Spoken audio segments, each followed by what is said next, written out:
Graça e paz, aluno e professor da EBD, a maior escola teológica do mundo. Hoje nós estamos na lição 9, 30 de agosto de 2015, mais uma lição pautada aí em Atos, capítulo 5. E dessa vez nós vamos estudar sobre a irreverência que destruiu a Ananias e Safira. É uma história conhecida, é uma história até polêmica, para que não dizer. Tem muitos professores e até pregadores que usam essa história para dizer que Ananias e Safira sofreram o juízo divino por não entregarem o dízimo. E a gente vê que, ao estudar de modo mais aprofundado, o fato que levou à morte de Ananias e Safira não foi simplesmente o fato deles não entregarem a parte da propriedade ou simplesmente ao fato de negarem o verdadeiro valor da propriedade. Há um assunto ainda bem mais profundo nesse contexto. Pois bem, na verdade aplicada, aí já começando a lição, a gente vê que Deus conhece o interior da alma de cada ser humano. E por conhecer o interior e as verdadeiras intenções que partem do coração humano e do interior de cada um, ele age com justiça. Ele age com equidade, com juízo. Porque ele não pode ser injusto ao conhecer o que está no coração de cada um. Então, quando Deus age com juízo, é porque viu o que nenhum de nós poderia ter visto. E aí eu abro aqui um parêntese para dizer uma coisa que está lá em 1 Samuel 16, versículo 7. Lá está dizendo assim: o homem vê a aparência, mas Deus vê o coração. O homem está vendo o que é aparente, o que é exterior, mas Deus está vendo o que está no íntimo. O que vale para Deus são as verdadeiras intenções do coração. E isso a gente vê nesse contexto de Ananias e Safira, aqui no capítulo 5. Então, gostaria de deixar esse parêntese aqui já de início. Eu acho interessante que o professor coloque isso na sua aula, já no início, que Deus vê o coração. E tudo aquilo que nós fizermos para Ele, que nós formos fazer para Ele, essa medida deve passar pela medida do coração. Bem, já nos textos aí, nos textos de referência, a gente tem aí, a partir do capítulo, em Atos 5, a partir do versículo 3, a gente tem um relato. Quando Ananias se apresenta, o Espírito do Senhor já revela a Pedro, e aí ele diz, ao encontrar-se com Ananias, ele diz: por que encheu Satanás o teu coração, Ananias? Por que mentisses ao Espírito Santo? Por que retivesses parte do preço da herdade, Ananias? Então, no contexto, ele não está mentindo para Pedro, ele está mentindo para Deus. E quando o contexto é obra de Deus, é reino de Deus, a gente pode, meu irmão, até tratar com homens, até tratar com um homem, mas nós estamos lidando com o reino. Nós precisamos entender até que ponto é relação homem e até que ponto é relação reino de Deus. Nisto, Ananias e Safira não atentaram. Se você pegar os últimos versículos do capítulo 4, você vai encontrar Barnabé entregando a oferta, o fruto da venda de sua propriedade, e, no entanto, ele não foi sentenciado por Deus. Por quê?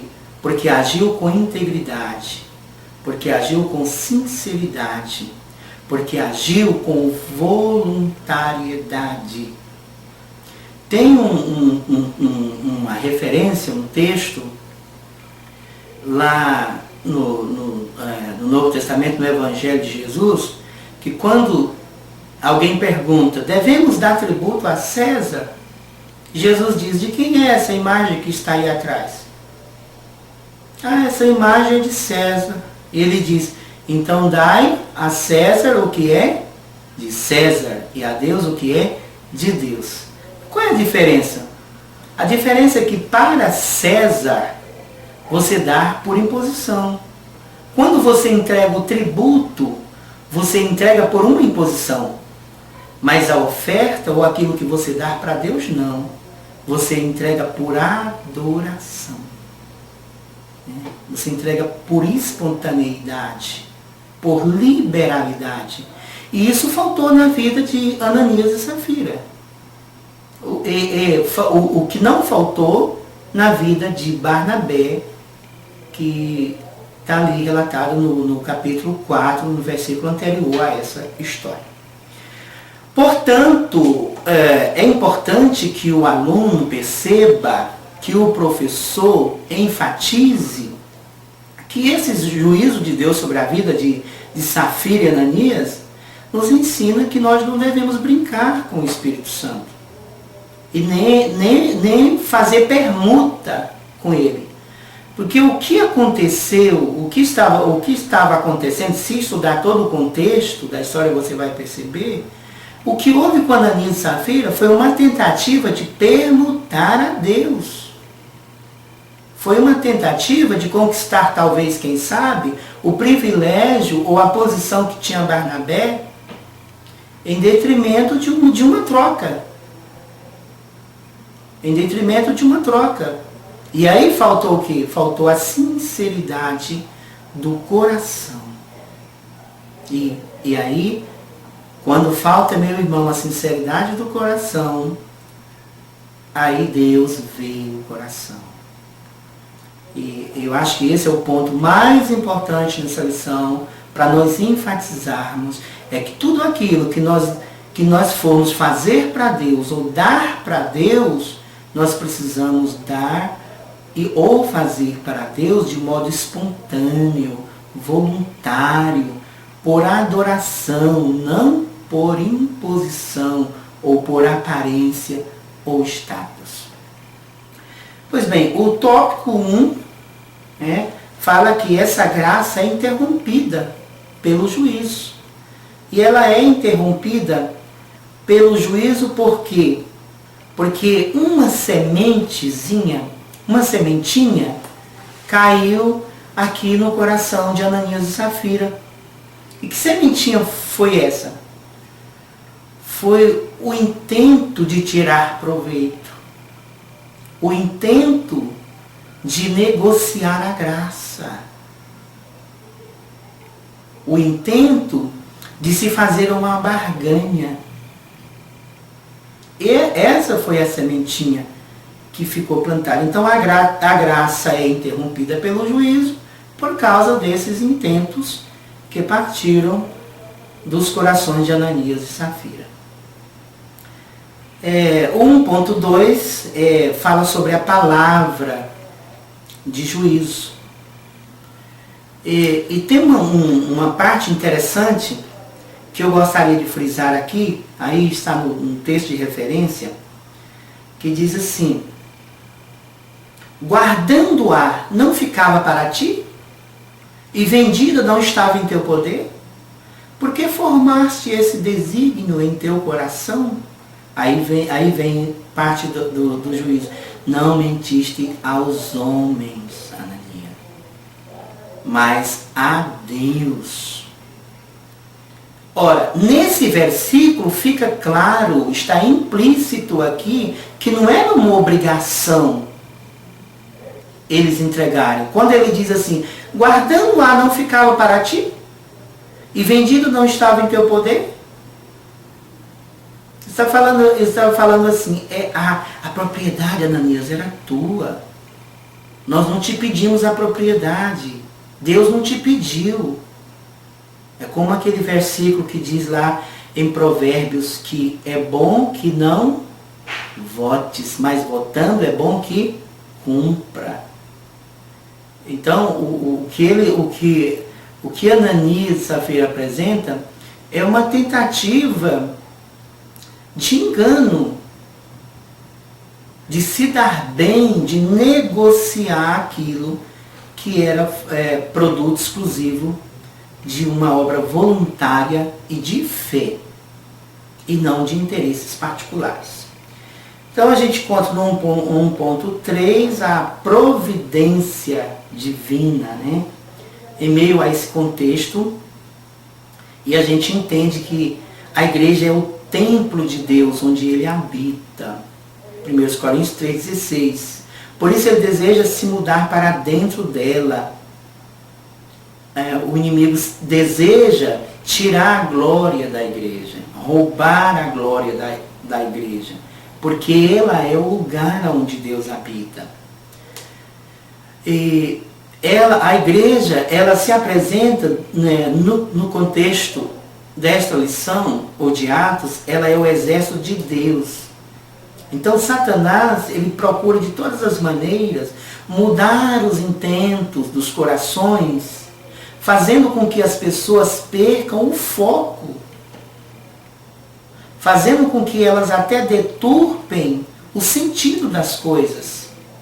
E aí comecem a tratar aquilo que deve ser fruto de fé como fruto de barganha.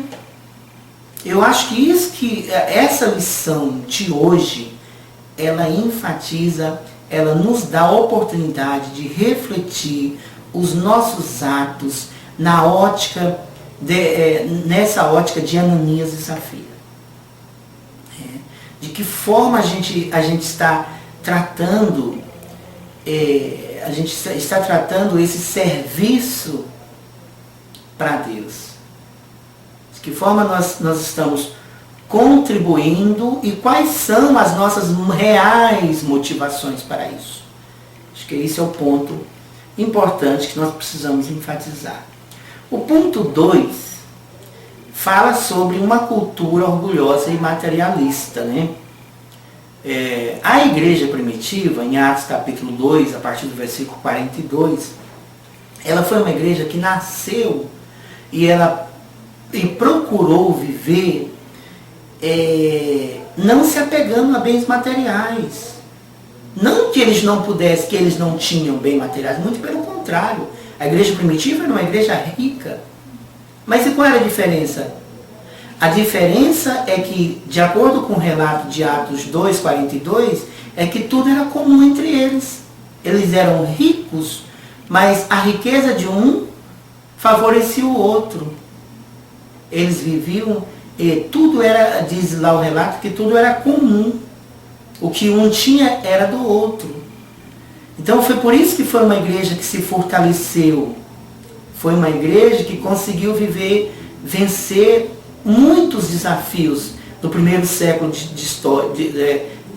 da história da igreja. Por quê? Porque ela fugiu dessa cultura de orgulho e materialismo. E esse é um ponto interessante para nós discutirmos nessa aula de hoje, para a gente abordar nessa aula de hoje. É interessante que nós possamos refletir. Enquanto igreja, será que a gente tem conseguido viver? Que tipo de cultura a gente tem conseguido viver? A cultura que divide o pão ou a cultura orgulhosa e materialista? Cada um no seu quadrado. Eu aqui, você ali, né? O que você está passando pouco me interessa, o que você está vivendo não me diz respeito. E isso não era o contexto.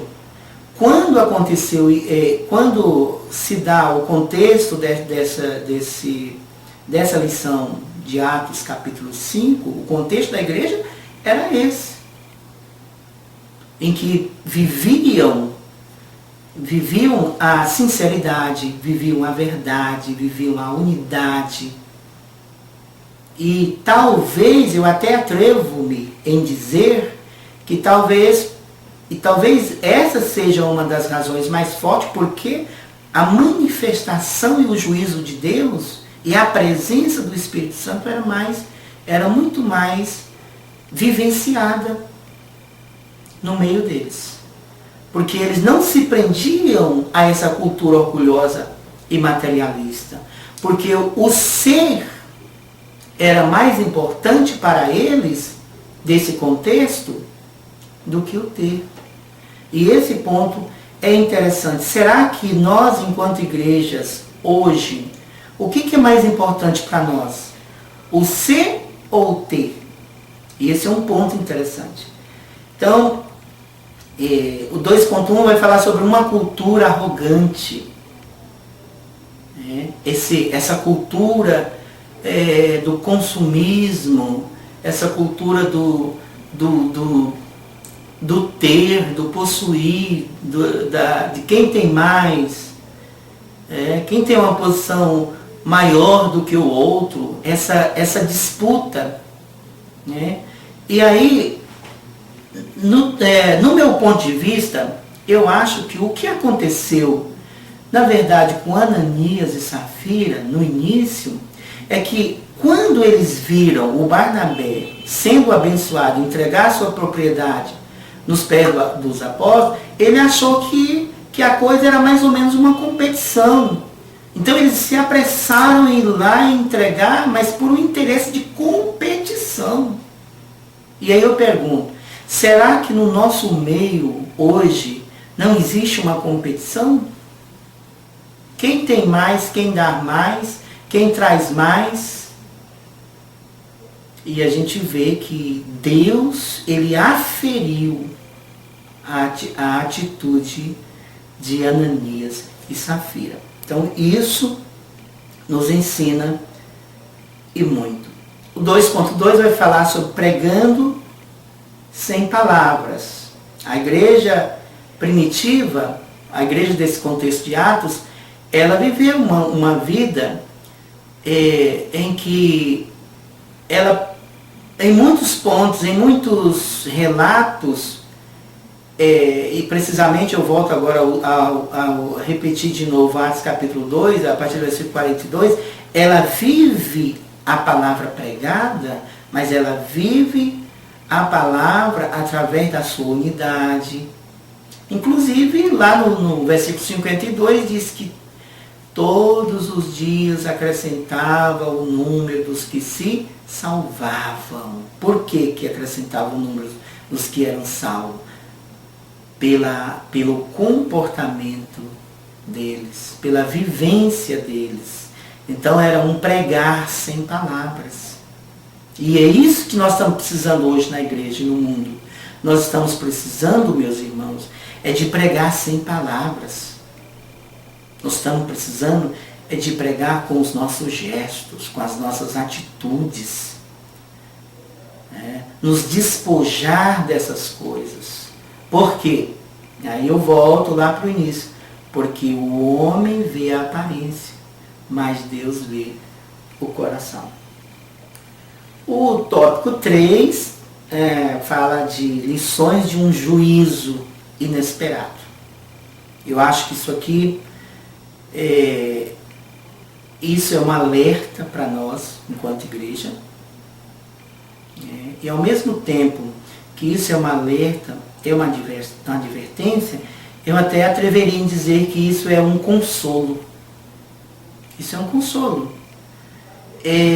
Embora a obra de Deus, ou a igreja, ou a instituição, ela não seja, digamos assim, ela não seja perfeita, ela está sujeita a falhas também, e até interveniências humanas, enquanto organismo humano, mas nós temos um consolo de que quem está acima dela é Deus.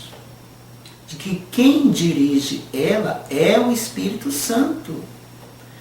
E de que quem vai trazer juízo a essa igreja e àqueles que estão à frente dela e que até às vezes se sentem donos dela, É Deus, é o Espírito Santo. E Ele tem zelo por essas coisas. E Ele trabalha a tempo do modo dele. Então, o juízo em tempo de graça. Tem muitas pessoas que acham que pelo fato de estarem vivendo o tempo da graça, pelo fato de nós estarmos vivendo um tempo... Não, é o tempo da graça, nós estamos vivendo a graça, ela pode fazer tudo e agir como bem entende, da forma como quer. A gente não vê isso no contexto de Safira e Ananias. Muito pelo contrário, a gente vê o juízo de Deus mesmo em tempo de graça. O 3.2 vai falar do temor do Senhor, porque diz que o temor caiu sobre a igreja. A palavra temor quer dizer reverência.